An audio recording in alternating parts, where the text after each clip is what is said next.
주께서 내 원수의 목전에서 내게 상을 차려주시고 기름을 내 머리에 부으셨으니 내 잔이 넘치나이다. 아멘. 그리고 시편 126편입니다. 5절 6절 말씀 함께 봉독하시겠습니다. 눈물을 흘리며 씨를 뿌리는 자는 기쁨으로 거두리로다. 울며 씨를 뿌리러 나가는 자는 반드시 기쁨으로 그 곡식단을 가지고 돌아오리로다. 아멘. 여러분 들어오실 때 주보 받으셨습니까? 올해 주보를 보시면요, 작년하고 비교했을 때 조금 소소하게 바뀐 것들이 있습니다.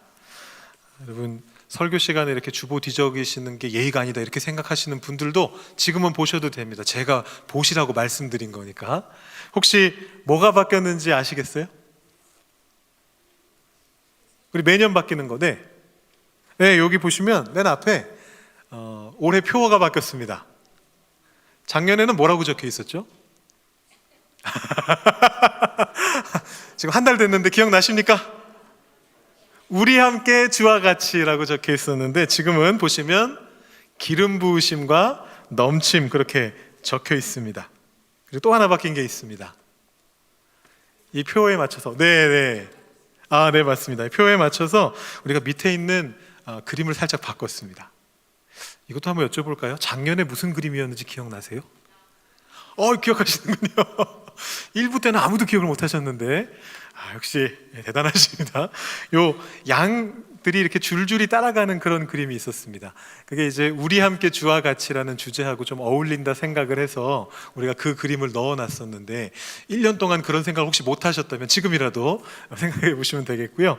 올해는 기름 부으심과 넘침이라는 주제에 맞춰서 이렇게 뭔가 부어주시는 것을 받는 우리의 손의 모양으로 이렇게 그림을 한번 넣어봤습니다.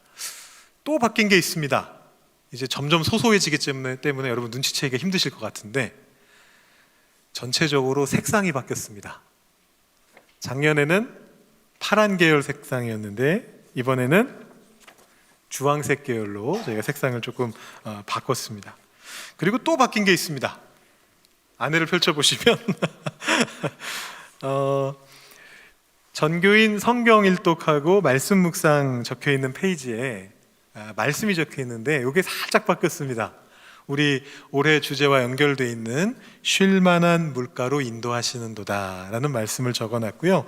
또 말씀 노트에 보시면 거기에도 원래 있었던 말씀을 우리 주제 말씀이죠. 기름을 내 머리에 부으셨으니 내 잔이 넘치나이다 라는 이 말씀으로 저희가 바꿨습니다. 그래서 올 한 해 주보도 올 한 해의 주제와 이렇게 잘 연결되게끔 저희가 그렇게 준비를 했었는데 여러분들이 잘 모르시는 것 같아서 제가 오늘 한번 소개를 해드려야겠다 이런 생각을 했습니다. 그러면서 오늘 말씀하고 연결이 되는데요, 한 분이 저한테 그런 얘기를 하셨어요. 이 눈썰미가 좋으신 말씀 노트 밑에 있는 말씀이 바뀌었네 이렇게 눈썰미가 좋게 발견하신 분이 저한테 피드백을 주셨습니다. 어떻게 주셨느냐 하면 말씀은 참 너무 좋은데 글씨체가 어린이가 쓴 것 같이 삐뚤빼뚤하네요 이렇게 저한테 피드백을 주셨습니다. 여러분 그렇게 보이시나요?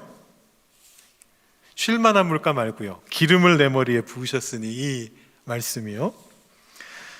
여러분 그렇게 생각이 드실 수도 있지만 이 글씨체는 조금 볼품없어 보이지만 우리나라의 국어를 한 단계 발전시킨 윤동주 시인의 글씨를 따서 만든 것입니다. 여러분 잘 아시는 윤동주 시인의 서시를 한번 보여드리겠습니다.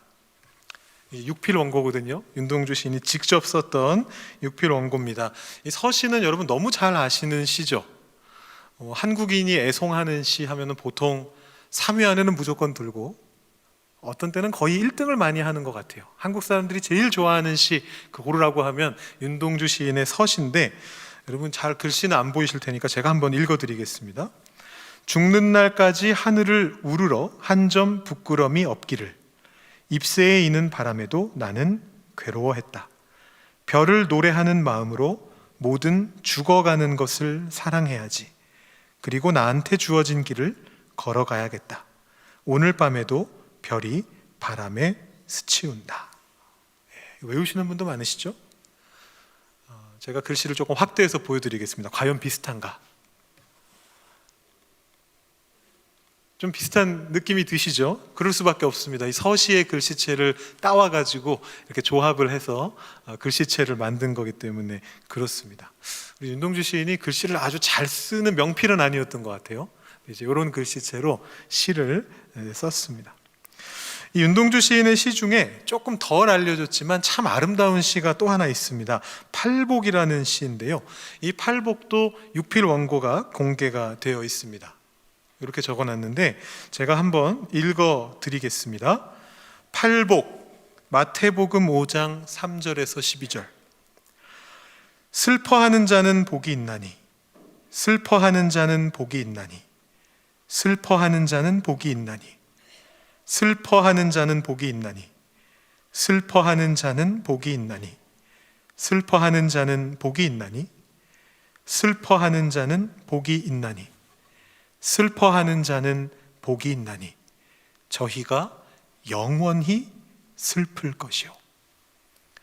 제가 참 아름다운 시라고 소개를 해드렸는데 아름답다기보다는 굉장히 슬픈 시인 것 같습니다. 그죠? 상당히 슬픕니다. 여러분, 팔복이 원래 어떤 말씀인가요? 마태복음 5장에 있는 팔복이,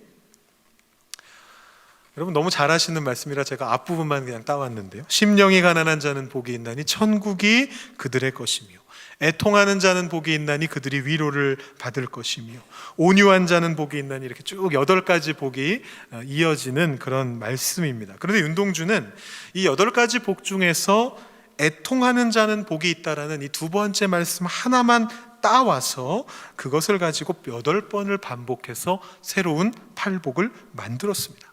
왜 그랬을까요? 그것은 이 윤동주가 이때에 애통하는 자리에 있었기 때문입니다. 윤동주가 살았던 시기는 일제 강점기였습니다. 윤동주는 간도 지역의 용정이라고 하는 곳에서 나고 자랐습니다. 그러니까 백두산보다 더 동쪽에 있는 두만강 북쪽에 있는 그런 마을입니다. 그래서 윤동주가 함경도 사투리를 썼다고 합니다. 윤동주 시인의 아버지는 장로교회의 장로님이셨고, 윤동주 시인 본인도 캐나다 장로교가 세웠던 은진중학교라는 학교를 다녔습니다. 그리고 나중에 서울로 올라와서 당시의 경성으로 와서 숭실중학교에 편입했고, 그 후에 오늘날의 연세대가 되는 연희전문학교에서 국어 문과를 공부했습니다. 기독교 집안의 엘리트 코스로 자라왔다라고 해도 과언이 아닙니다. 근데 그런 윤동주 시인이 왜 하나님의 말씀을 미묘하게 비틀어 놓은 것처럼 보이는 이런 시를 쓴 것일까요? 예수님의 말씀은 애통하는 자가 복이 있다, 그가 위로를 받을 것이다 라고 그렇게 말씀을 합니다. 그런데 이 말씀은 참 해석하기가 묘한 부분이 있습니다. 여러분, 애통하는 자가 어떤 이유로 복을 받는 것일까요? 애통하는 자가 위로를 받을 것이기 때문에 복이 있는 걸까요? 아니면 애통하는 자가 위로를 받을 수 있는 어떤 가능성이 있기 때문에 이 복을 받을 수 있는 가능성이 있는 것일까요? 여러분, 이 두 문장의 의미의 차이가 느껴지시나요? 위로를 반드시 받을 것이기 때문에 복이 있다, 아니면 애통을 애초에 안 하고 있다면 위로받을 일도 없으니까 내가 지금 애통하고 있다라는 뜻은 위로를 받을 수 있는 가능성이 있다라는 뜻이니까 복이 있다, 이 두 가지. 만약에 후자라면은 조금 아이러니한 복이다라는 그런 생각이 듭니다. 나는 지금 슬퍼하고 있는데, 내 처지는 슬퍼하고 있는데 그 슬퍼하는 상황이 바뀌지 않을 수도 있습니다. 위로받을 수 없을 수도 있습니다. 그렇더라도 바뀔 가능성이 없는 것은 아니니까 복이 있는 것이다, 이렇게 말한다면 우리가 기뻐해야 될까요? 아니면 슬퍼해야 할까요? 윤동주 시인이 살아가던 시기가 바로 이런 시기였고, 일제의 지배를 받으면서 어렵고 힘든 그런 시기를 지나가고 있었습니다. 윤동주 시인이 바라본 조선 사람들은 슬퍼하는 사람들이었습니다. 그냥 슬퍼하는 사람들이 아닙니다. 다른 모든 복을 다 지워버리고 8번 반복해야 할 만큼 슬퍼하는 사람들이었습니다. 자기 자신도 마찬가지였죠. 결말이 보이지 않았습니다. 그래서 그는 사랑하던 시를 쓰지 않았습니다. 시인이 하루에도 몇 편씩 시를 썼었는데, 이분이 일제가 창씨 계명을 명령했던 그 순간부터 이름을 바꿔라, 일본식 이름으로 바꿔라 라고 했던 그 순간부터 1년 2개월 동안 절필했습니다. 시를 쓰는 것을 멈췄습니다. 그리고 1년 2개월 후에 첫 시를 쓰는데 그 첫 시가 바로 이 팔복입니다. 슬퍼하는 자는 복이 있나니. 이 윤동주 시인의 육필 원고를 보면 수정한 흔적이 있습니다. 이렇게 두 줄을 그어가지고 수정을 했습니다. 처음에는 이렇게 시를 마무리했습니다. 슬퍼하는 자는 복이 있나니 8번 반복한 다음에 맨 마지막 문구를 뭐를 적었느냐 하면 저희가 슬플 것이요 라고 처음에 적었습니다. 그게 조선의 현실입니다. 과연 위로를 받을 수 있을까요? 없을 것 같습니다. 이 시기가 언제냐 하면 1938년에 창씨개명 선언이 이루어지고 그 다음에 40년쯤에 이 시를 이제 쓰게 되는데, 이 40년대가 어떤 시기냐 하면 가장 일제의 통치가 엄혹해졌던 그런 시기입니다. 내선 일체 사상으로 이제 조선은 더 이상 없다. 조선 사람들도 다 일본말 써야 된다. 너희는 다 일본인이다. 그렇게 얘기하면서 학교에서도 무조건 일본말로만 가르치라고 했던 시기가 이 시기입니다.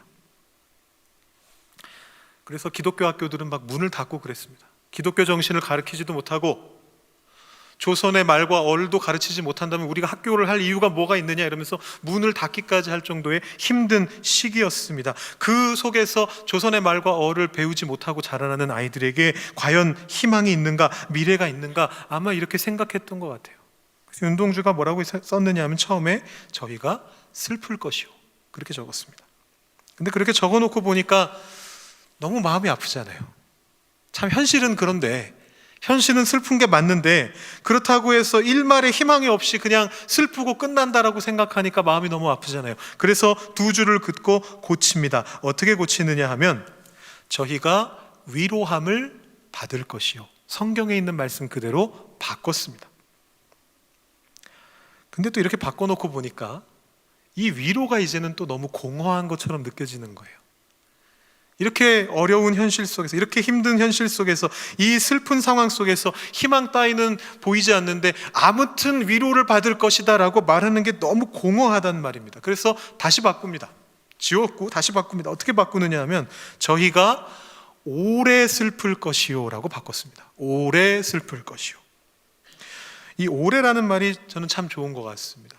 여기서 멈췄어도 좋지 않나 그런 생각도 듭니다. 저는 뭐 시를 쓰는 사람은 아니니까 이건 제 그냥 개인적인 사견인데, 슬프긴 하되, 슬픈데 이 현실이 너무 슬프긴 하고 그 기간이 참 길 것인데, 오래 갈 것이기는 하지만 그래도 언젠가는 이 일말의 희망, 작은 희망이 그 안에 숨겨져 있는 그런 표현이죠. 오래 슬플 것이다. 그런데 윤동주 시인이 한 번 더 거기서 수정을 해서 아까 읽어드린 최종본을 만들었습니다. 저희가 영원히 슬플 것이요. 이 시인의 마음을 제가 다 짐작할 수는 없습니다. 윤동주 시인이 실망하고 절망했던 것일까? 아니면 그 슬픔 안에서 어떤 새로운 가능성을 본 것이었을까? 이 영원한 슬픔이라는 게 도대체 어떤 의미를 담고 있는지 저는 알 수 없습니다. 그의 시어가 이미 성경에서 벗어났기 때문에 국어 국문학자가 아니라 목사인 저로서는 어떤 해석을 해야 될지 정확하게 해설할 수가 없습니다. 어떤 국어학자는 이렇게 얘기합니다. 오히려 이 표현 안에 강렬한 독립에 대한 의지가 드러난다. 저는 잘 모르겠어요. 슬픈 것 같아요. 근데 확실한 건 그 표현 안에 무언가 참 큰 슬픔과 더불어서 무언가 알 수 없는 울림이 들려진다라는 것이죠. 윤동주의 그 이후의 행적을 보면 이 시가 단순히 그냥 영원히 슬프고 말 것을 얘기하는 건 아니라는 걸 알 수가 있습니다. 윤동주가 이 팔복을 시작으로 절필했던 시를 다시 쓰기 시작하는데, 그 다음 시가 병원이라는 시고 그 다음 시가 위로라는 시입니다. 이 두 시는 우리를 위로해주는 그런 시예요. 그 당시 조선 사람들을 위로해주는 시입니다. 그리고 위로에서 멈추지 않고 그 후로 독립운동에 투신하게 됩니다. 우리는 윤동주를 그냥 자신을 부끄러워했던 아주 내성적이고 감수성이 많은 시인이라고 보통 기억을 하지만, 이 윤동주의 인생 후반부는 독립운동을 하는 삶을 살아갔습니다. 그래서 그의 팔복이 그냥 문자적으로 영원히 슬플 것으로 끝나지는 않을 것 같다라는 생각을 하게 됩니다. 오늘 제가 윤동주의 이야기를 길게 했습니다. 오늘 말씀 속에 비슷한 내용이 나오기 때문인데요.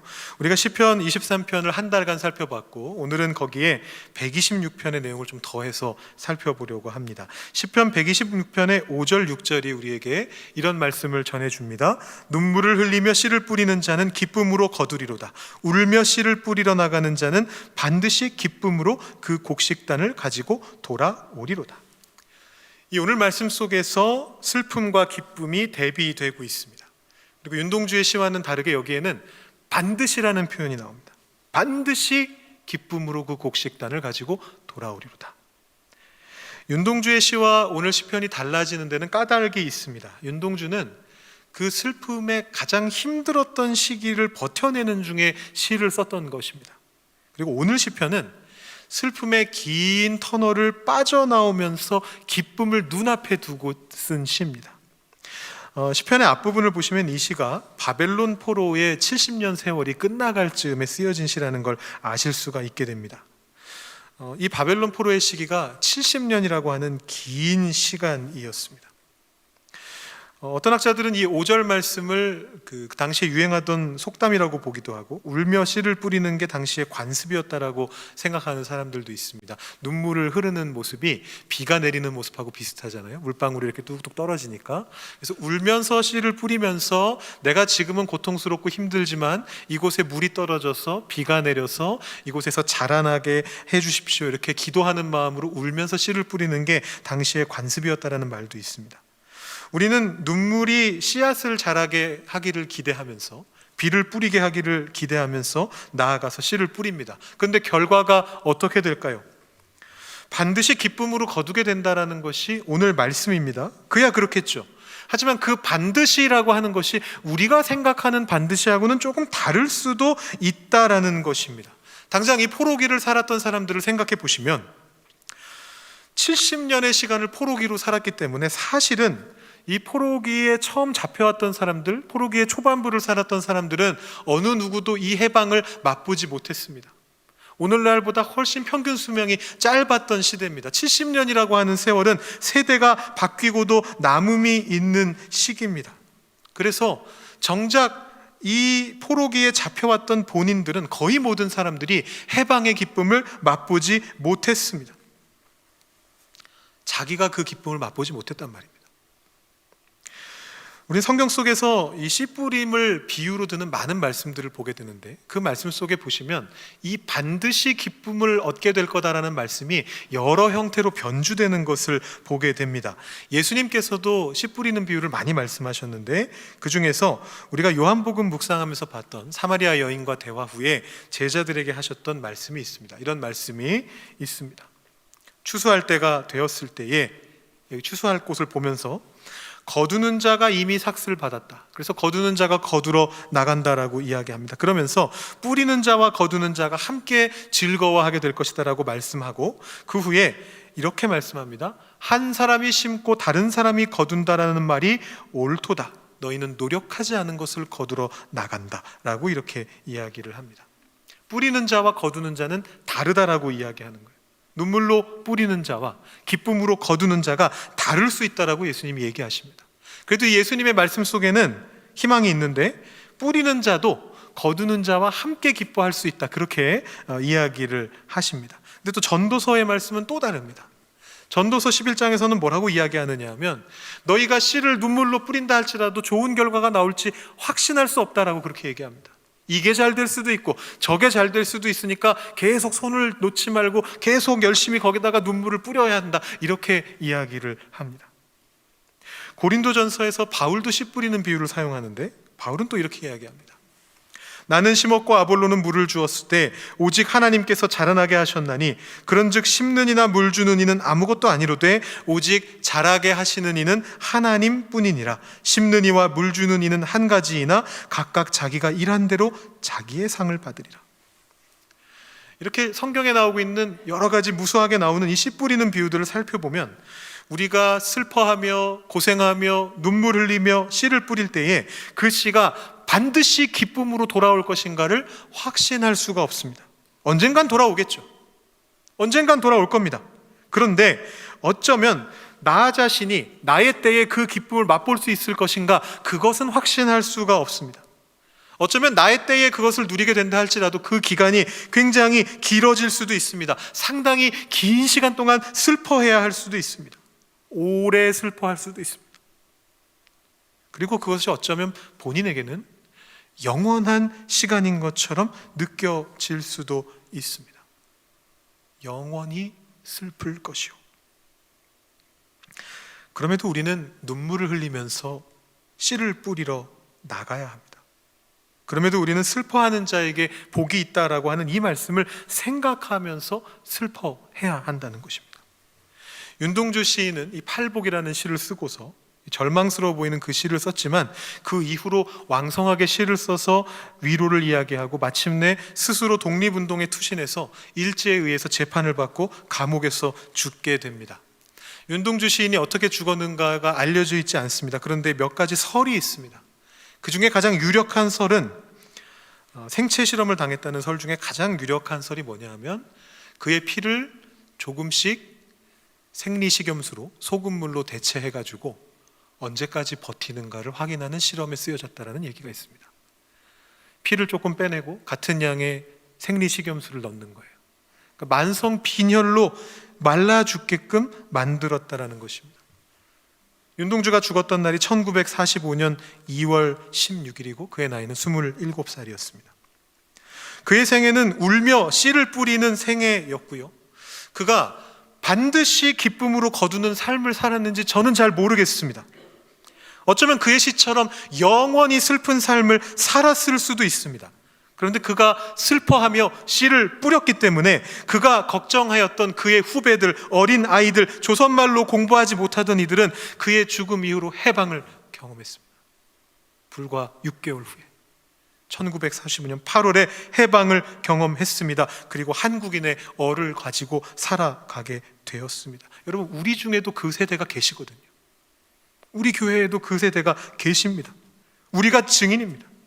일제강점기에 소학교에서 일본말로 공부하시다가 해방을 맛보신 분들이 우리 교회 안에 계세요. 울며 씨를 뿌리러 나가는 자는 반드시 기쁨으로 그 곡식단을 가지고 돌아오리로다. 우리 교회가 증인입니다. 그분들이 우리를 위해서 우셨기 때문에 우리가 기쁨으로 그 단을 거두게 되는 것입니다. 우리에게도 같은 결단의 순간이 오게 될 때가 있습니다. 슬픔 가운데에서 절망할 것인가 아니면 울며 씨를 뿌릴 것인가 결단해야 되는 순간이 올 때가 있습니다. 어쩌면 우리 교회가 처한 상황이 울며 씨를 뿌려야 하는 상황일 수도 있습니다. 어쩌면 여러분 한 분 한 분의 삶이 놓여있는 이 순간이 눈물이 흐르는 상황일 수도 있습니다. 그리고 어쩌면 그 상황이 내 생각보다도 훨씬 더 심각해서 미래가 보이지 않는, 어쩌면 영원히 슬플 것만 같은 그런 마음이 우리에게 들 수도 있습니다. 근데 감사한 일은 하나님께서 그런 순간에도 일하고 계시다라는 것입니다. 앞서 소개해드렸던 바울 사도의 말에 이렇게 이야기합니다. 나는 심었고 아볼로는 물을 주었으되 오직 하나님께서 자라나게 하셨나니 그런즉 심는 이와 물 주는 이는 아무것도 아니로되 오직 자라게 하시는 이는 하나님뿐이니라. 심고 물 주는 이가 있고요, 거두는 이가 있습니다. 그리고 그 사이에 하나님이 계세요. 내가 열심히 심었다고 해서 잘 자라는 것이 아니라 하나님이 자라나게 하셔야만 자라날 수 있습니다. 내 눈물만으로는 슬픈 것으로 끝날 수도 있지만 하나님이 개입하시면 거기에 자라남이 생겨납니다. 아마 예수님의 팔복의 의미도 마찬가지일 것 같아요. 애통하는 자는 과연 반드시 위로를 받을 수 있을 것이냐? 아니요, 가능성만 있는 게 맞습니다. 애통하는 자에게는 가능성만 있습니다. 그것을 반드시로 바꾸시는 분은 하나님이십니다. 하나님이 역사하셔야만 저희가 위로를 받게 되는 것입니다. 제가 이 시간에 윤동주 시인의 시를 하나 더 소개해 드리려고 합니다.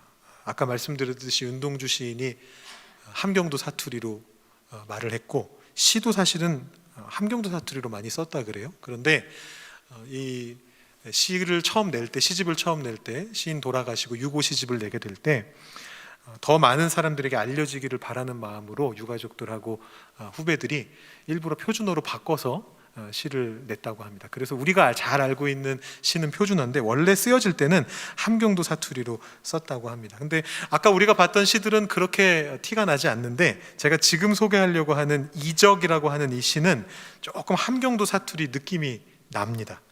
그래서 사실은 제가 좀 연습을 해봤어요. 이걸 함경도 사투리 버전으로 읽으면 어떻게 될까?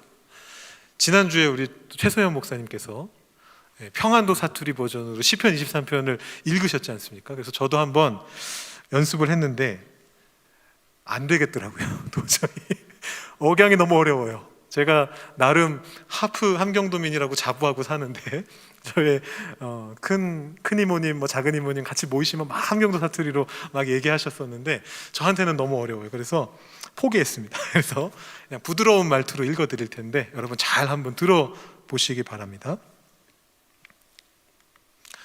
이게 6필 원고고요. 여러분 보실 수 있도록 글씨를 제가 바꿔보겠습니다.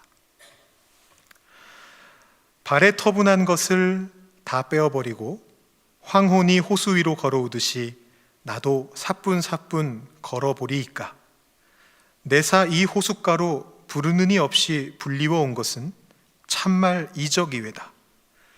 오늘따라 연정, 자홀, 시기 이것들이 자꾸 금메달처럼 만져지는구려.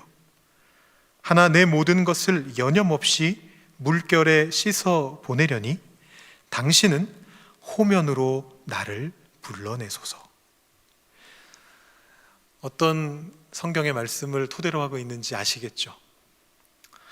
윤동주는 지금 기적을 꿈꾸며 호숫가에 서 있습니다. 어떤 기적입니까? 예수님의 뒤를 따라서 무리를 걸으려고 했던 베드로의 그 기적입니다. 여러분 우리 삶 속에 그런 기적이 일어날 수 있을까요? 무리를 걷는 것과 같은 놀라운 기적이 우리 삶 속에 일어날 수 있을까요? 윤동주는 그런 기적을 바라볼 수 있을까요? 그 엄혹한 현실 속에서? 여기서 윤동주가 놀라운 신앙 고백을 하는 것입니다. 큰 기적이 일어나지 않아도 무리를 아직 내가 걷지 않았음에도 불구하고 그가 호숫가에 부르는 이 없이도 불리어져 온 것이 이미 이적이다, 이미 기적이다라고 그렇게 고백하고 있습니다. 부르는 이가 없는데 내가 불리어져 왔다라는 것은 윤동주식의 역설입니다. 사실은 하나님이 부르셨습니다. 근데 그걸 못 들었습니다. 그럼에도 불구하고 하나님의 은혜로서 그 자리에 왔습니다. 그리고 그 호숫가에서 예수님이 무리를 걸어오시는 모습을 아직 못 봤는데 상상하고 보고 있는 것만으로도 이미 나에게는 기적이 일어났다는 겁니다. 하나님을 볼 수 있는 이 자리에 내가 왔다는 그 자체로 이미 기적이 일어났다라고 합니다. 그러면서 윤동주가 자기가 가지고 있는 모든 연정과 자홀과, 이 자홀은 자기한테 홀리는 것을 말합니다. 자아도취 이런 걸 얘기하는 건데 자아도취를 버리고 또 시기와 이런 것들이 금메달처럼 자기를 붙잡고 있는데 그래서 내가 하나님의 음성을 못 듣고 있었는데 이걸 이제 내려놓으면서 하나님의 음성을 듣겠다라고 고백합니다. 그 고백이 마지막 줄입니다. 당신은 호면으로 나를 불러내소서. 이 무리를 걸으라고 나를 부르소서라고 이야기합니다.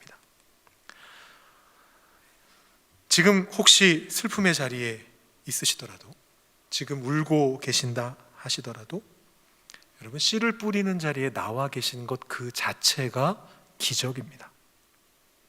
여러분들이 쥐고 계신 것들을, 그것 때문에 우리가 하나님이 넘치도록 부으실 은혜를 못 받고 있는 것인데 여러분이 쥐고 있는 그것을 내려놓으시고 하나님이 여러분들에게 부어주실 그 은혜를 사모하며 나아가는 것 그 자체가 기적입니다. 넘침이 아직 우리에게 안 느껴지더라도, 그 부어주심이 아직 나에게 안 느껴지더라도 그 음성을 들으며 그 자리에 나와서 기도하고 있는 그 자체가 기적입니다. 우리가 알지 못하고 깨닫지 못했던 사이에 우리를 씨 뿌리는 자리까지 불러주신 그 기적을 여러분 꼭 깨달으시고 주님의 음성에 응답하시면서 더 놀라운 기적의 자리로 나아가실 수 있기를 바랍니다. 제가 오늘 말씀을 읽어드리면서 오늘 이 말씀을 마치겠습니다. 눈물을 흘리며 씨를 뿌리는 자는 기쁨으로 거두리로다. 울며 씨를 뿌리러 나가는 자는 반드시 기쁨으로 그 곡식단을 가지고 돌아오리로다. 아멘. 기도하시겠습니다. 하나님 아버지 감사합니다. 지난 한 달 동안 시편 23편의 말씀을 우리가 묵상하면서 우리에게 넘치도록 부어주실 기름 부으심을 우리가 사모하는 가운데 하나님 앞에 예배하며 우리의 삶을 살아내었습니다. 그러나 우리의 상황이 때로는 너무나 힘들고 어려워서 주님의 음성이 들리지 않는, 눈물로 씨를 뿌리는 것과 같은 상황이 우리에게 주어질 때가 있음을 주님 앞에 고백합니다. 그 순간조차도 기적이라고 고백할 수 있도록 주님 우리의 마음을 만져주시고 주님의 음성을 들려주시고 우리 안에 있는 이기심과 우리의 모든 생각들을 내려놓고 주님의 음성으로 채움받을 수 있는 우리 한 사람 한 사람이 되게 하여 주시옵소서. 슬픔의 자리에서 씨를 뿌리며 나아가서 반드시 기쁨으로 곡식단을 가지고 돌아올 그 미래를 바라볼 수 있도록 주님 우리에게 은혜를 허락하여 주시옵소서. 이 은혜를 가지고 올 한 해 살아가실 수 있는 우리 토론토 한인장로교회 모든 성도님들 되시도록 주님 은혜를 더하여 주시옵소서. 감사드리며 예수님의 이름으로 기도드립니다. 아멘.